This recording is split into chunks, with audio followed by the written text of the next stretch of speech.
Mambo vipi wadau wangu wa Bongo Lyrics Zone? Mimi tena mtangazaji wako Mtesa Vision na hii ni Bongo Zone. Sasa kwa muda mrefu sana tumefahamu kwamba kulikuwa na ugomvi mkubwa sana kati ya Anko T na Gigy Money, na wote tunajua hilo swala, na walikuwa wakitupia vijembe na vitu kama hivyo, yani nilikuwa tafarani vuluvula. Sasa mchongo bwana, watazamaji wengi waliacha vinywa wazi wakijiuliza, hivi hawa mastaa wanatudanganya ili tuongelee,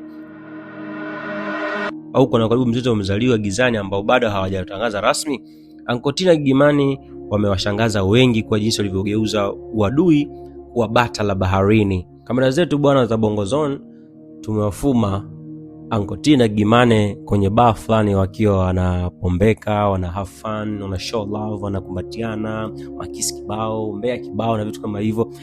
Sasa tukabaki tunajiuliza si wenyewe, hawa kweli walikuwa na ugomvi mkubwa au imekaa vipi? Kwa sababu ujue ni ghafla vubi ni vana shangaa tu wale wamekaa sawa. Kwa yani short ni swala ambalo binafsi limetuchanganya wengi sana. Ila ndio hivyo bwana, kama unavyoona, na ili nisikumalizie uhondo, tazama mwenye video alafu wewe mwenyewe utatoa maoni yako. Je, ni kweli kwamba kulikuwa na ugomvi mkubwa ambao uliwapelekea hawa mpaka tupiana vijembe kiasi kile, au ni vile tu walikuwa wanacheza shere ili mradi kuchangamsha soko la tasnia ya burudani? Sasa tazama mwenyewe.